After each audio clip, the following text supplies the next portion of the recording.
ئێمە وەکو مسلمان باوەڕمان بەم وحیە هەبووە کە خوای گەورە بۆ پێغەمبەرانی ناردووە سەلامی خۆیان لێ بێ و ئاخریشیان محەممەد المستەفای عەلەیهی سەڵات وەسەلام و ئەم وحیی بۆ هاتووە.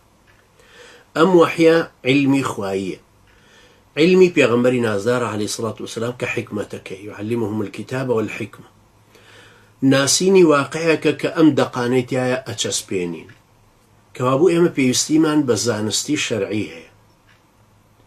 تێگەیشتنمان لە دینەکە نابێ اعتیماد کاتە سەر خوتبەی جومعە. خوتبەی جومعە بیرخستنەوەی ئەگەر مەلاکەشمان باش بوو. جەنابەت لە خۆتەوە سەیری کە لە ساڵی پارۆتە ئەم جومعەی ڕابردوو کە چەند ڕۆژە پێشێستا بوو یا جومعەی داهاتوو، ئەوە 52 جار تۆ چوویتە مزگەوت و خوتبەی جومعەت گوێ لێ بوو. ئێستا پێت بڵین 10 خوتبەیانمان بۆ بنووسەر و بیرت نەماوە.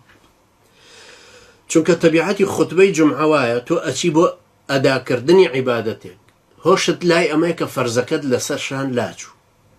چەند فێربووی اعتیمادە زۆر نەکردوتە سەر فێربوونەکە.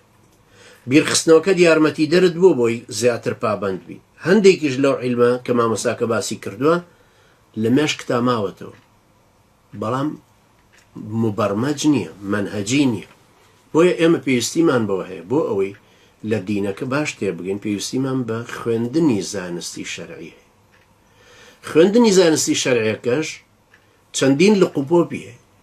تۆ لە مەجالی ئیمانە، لە مەجالی عەقیدەیە ئەگەر بخوێنی کتێبێکی زۆر زۆر هەیە کە باز لە فەرعەکانی ئیمانەکە، ئەوەی کە باز لە 6 ڕوکنەکەی ئیمانەکە تا ڕادەیەکی زۆر خەڵک زانیوێتی ئەزانێ تەفسیلاتی نازانن، بەڵام خۆت تۆ تەفسیلاتەکەیت پێویستە. لانی کەم ئاستی یەکەمی تەفسیلاتی ئەوەی کە مەلائیکەت چین، وەزیفەیان چییە، چۆن ڕۆڵیان چییە لە موجودەیە، یان ڕۆژی قیامەت، نیشانە گەورەکان، نیشانە گچکەکان و هەروەها. تۆ پێویستیت بە زانینی ئەمە هەیە. پێویستیت دوای ئەوە بە ئەوانە هەیە کە ئیمامی ابن تەیمیە ناوە مەسائل الأحکام، مەسائل الئیمان.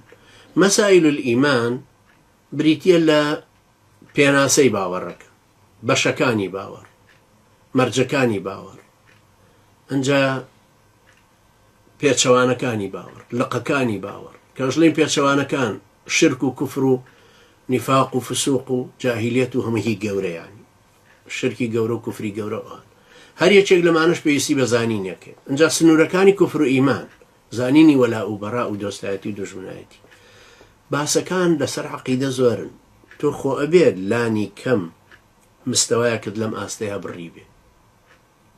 هەروەها لە قورئانە، قورئان کەلامی خوای پەروەردگارە، لەسەر زەمینەوە لە بەردەستمانە. باشە نابێ بزانین ئەم کەلامە چییە، نابێ بزانین ئەم قورئانە چییە، زانستیەکانی چین، تەفسیری چین، چۆن لێکی بدەین و چۆن ئیشی پێ بکەین. هەروەها کە ئەڵێن تەفسیر بۆ خۆشی چەند مەدرسەیەکی تەفسیر هەیە، نابێ پەی بە لانی کەم بە هەندێک لەم مەدرسانە ببین.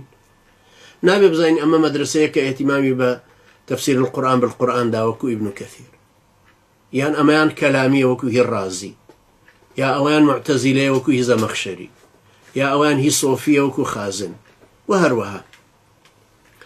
شارەزابوونمان لە قورئان وایە کە شارەزابوونمان لە حەدیثیشە بێت. خۆ بێت دەقی حەدیثەکان بزانی. باش ئەم خەڵکە هەرەڵە سوحاحی ستە بوخاری و مسلم و ترمذی و نەسایی و ئەبو داود و ئیبن ماجە. نابێ بزانین ئەمانە چیان، نابێ بزانین کتێبەکانیان ناوەری چ هەرلانی کە فەهرەستەکانیان بزانین چین، حەدیثێک لەمانە بزانین چییە. ئەی ئەو هەموو مەسانیدانەی ترکە هەیە، ئەو سەرچاوانەی ترکە هەن، کەی شارەزاییمان لەمە پەیاوی. نابێ شارەزای تەجویدیش ببی. یان من پێم سەیرە برامان هەبوو لە بزوتنەوەی ئیسلامی گەیشتە بووە ئاستی مەکتەب سیاسی هەر نەشێزانی کتێبی بوخاری و مسلم چین، بابەتەکانیان چین. یا سیرە، ئەگەر بماوتە کتێبە لەسەر سیرە بنووسەر نەیەتوانی 30 لاپەڕە 40 لاپەڕە زیاتر بنووس، هەرەوەندە ئەزانێ. ئەی باشە لە شەرعەکە تۆ نابێت شارەزای بەعزێک لە ئەحکام ببی، یعنی تۆ هەر پێ دوایەک بۆ دەستنوێشکانیشە بێ بڕۆی لە مەلایەک بپرسی، ئەی ناکرێ خۆت بزانی چییە، خۆت نابێ بزانی نیسابی زەکاتەکە چۆنەوە کە درێ و لە چ سامانێت، هەتاکو خۆت مراقبی خۆت بی. ئەمانە هەمووی پێویستن.